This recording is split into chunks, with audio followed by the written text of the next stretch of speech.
Conte de fées en français. La ceinture bleue, partie 2.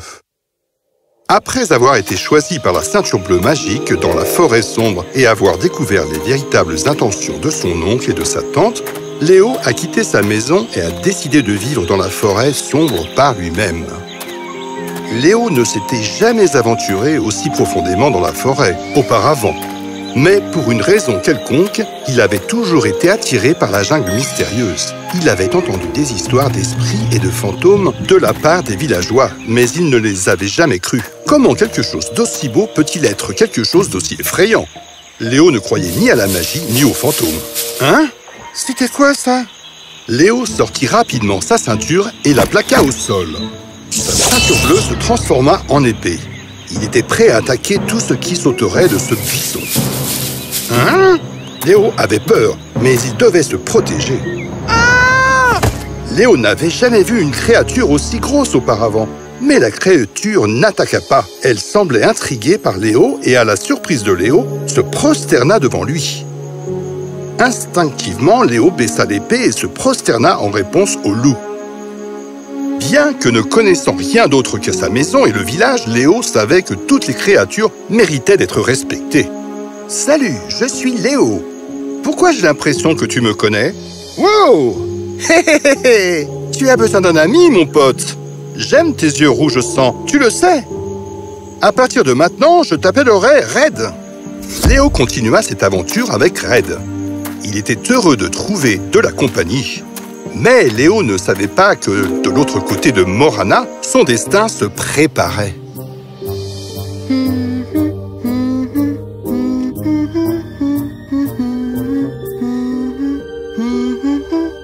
Princesse Ella, votre père a demandé votre présence. Vous m'avez appelé, père? Ella, tu n'es pas seulement ma fille, mais tu es aussi la générale de mon armée. L'armée de Morana et notre peuple vous admirent. Bien sûr, mon père. Mais pourquoi parlez-vous de ça maintenant? Sa terreur s'est emparée des royaumes voisins. Son pouvoir s'est accru. Leur armée est plus grande que la nôtre et plus horrible aussi.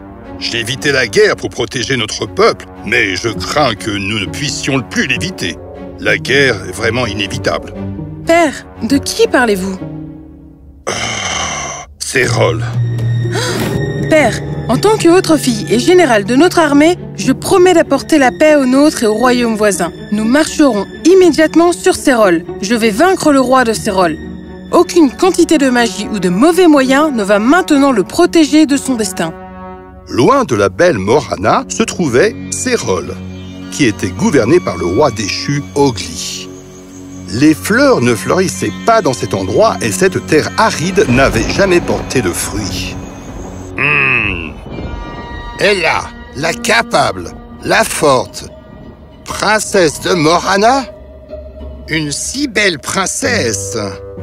Elle mérite d'être préservée, n'est-ce pas, chérie?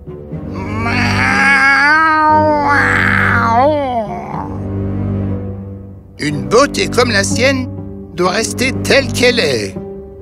Pour toujours.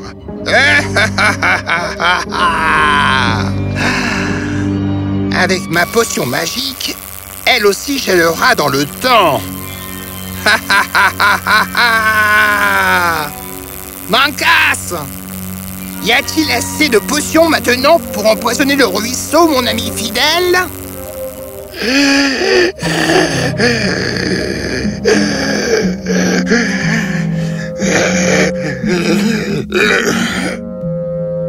Ogli savait très bien que l'eau potable des rois des 4 royaumes voisins était fournie par un cours d'eau commun.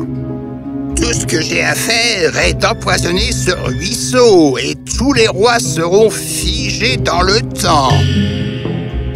Eh bien, tu es toujours la bienvenue dans mon royaume, douce Ella. Alors qu'Ogli conspirait un plan pour geler la royauté des royaumes voisins, loin de sa méchanceté, Léo découvrait une nouvelle magie dans la forêt avec son nouvel ami Red. Wow! Ils sont tous si mignons! Ha ha! Hey, petit gars! La légende racontait que les créatures magiques de la forêt sombre étaient hostiles aux villageois. Mais pour une raison quelconque, ils semblaient tous aimer Léo. Léo avait commencé à aimer vivre dans la forêt. Il grimpait aux grands arbres à l'aide de sa ceinture magique et mangeait de délicieux fruits. Il s'y sentait plus en sécurité que nulle part ailleurs. La forêt magique était comme sa vraie maison.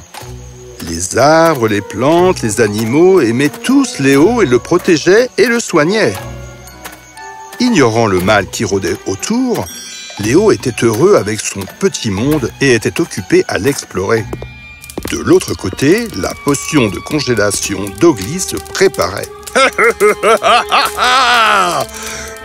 Mankas, mon ami, tu es un génie! Sans perdre une minute de plus, Ogli emballa la fiole dans sa robe et, voulant superviser l'ensemble du processus lui-même, Ogli se déguisa en jeune petite servante et partit empoisonner les rivières. Personne n'était au courant du plan d'Ogli, donc aucun royaume ne pourrait l'arrêter. Il alla tranquillement dans le noir et vida simplement la fiole dans les rivières de tous les 4 royaumes voisins. Le poison serpentait dans l'eau, luisant. Et le lendemain matin, cette eau a un drôle de goût. Cela a continué dans tous les royaumes, y compris Morana. Princesse, Son Altesse, vous devez venir maintenant. L'inévitable était arrivé. Le roi de Morana était figé dans le temps. Maintenant, tout reposait sur les épaules de leur général. La princesse est là. Préparez les troupes. On attaque Cérol aujourd'hui. Le roi de Morana était mourant. C'était assez de cris de guerre pour les troupes. L'armée de Cérol sait peut-être déjà que nous cherchons à les attaquer. Ils doivent être cachés dans la forêt sombre. Mais assurez-vous qu'aucun mal ne soit causé aux créatures magiques de cette forêt. C'est une terre sacrée.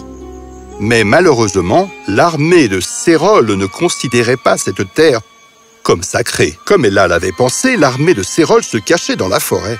À l'attaque! Une guerre éclata en plein milieu de la forêt sombre. Juste au moment où une créature était sur le point d'attaquer, Ella pas derrière. Oh, je ne pense pas, mon pote. Sans beaucoup d'entraînement à la guerre, Léo se battit de toutes ses forces pour protéger l'armée de Morana de Cérol. Ella était intriguée par cet homme étrange à l'épée étrange. Et juste à ce moment-là... Assez!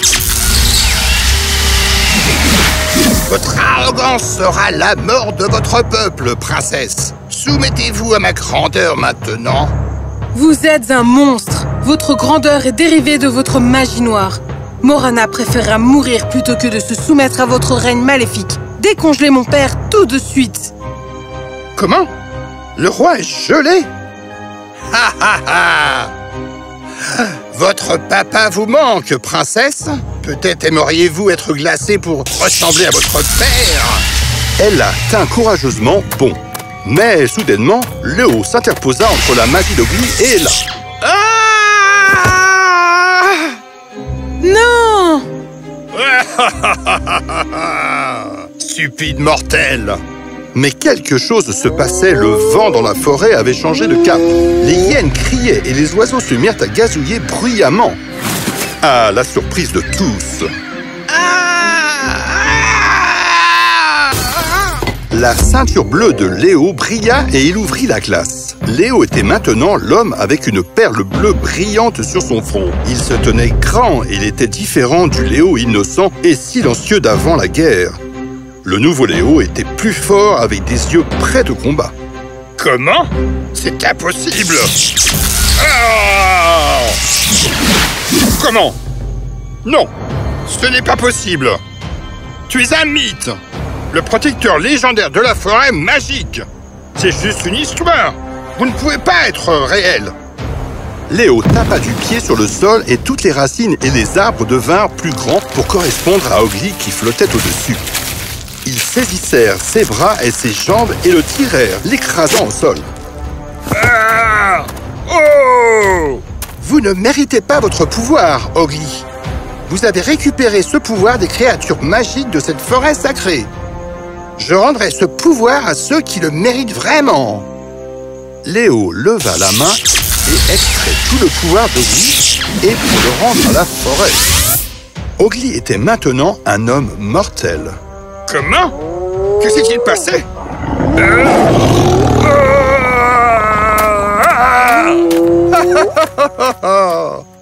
Eh bien, ça devrait lui donner une bonne leçon. Oh, princesse, ça va? Vous êtes le protecteur de la forêt magique?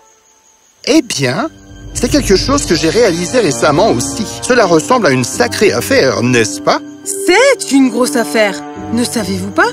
La forêt magique et tous les royaumes voisins vous attendaient. Je vous ai attendu. Votre Majesté? Oh, d'accord. Hé, où est Red? La magie n'était pas terminée.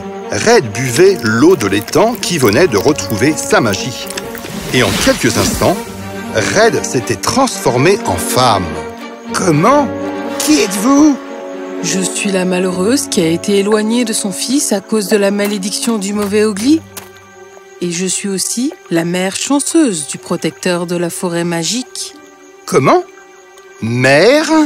Je suis désolée, mon fils. Je connais les difficultés que tu as dû affronter en mon absence. Mais tu as grandi pour être plus que ce à quoi je m'attendais. Et je suis si fière de toi. La forêt se réjouit lorsque la mère embrassa son fils perdu depuis longtemps. Léo, avec sa magie, dégela le roi de Morana et d'autres royaumes voisins. Léo et Ella se trouvèrent parfaitement compatibles et décidèrent de se marier, faisant d'eux les protecteurs de Morana, de la forêt magique et de tous les royaumes voisins.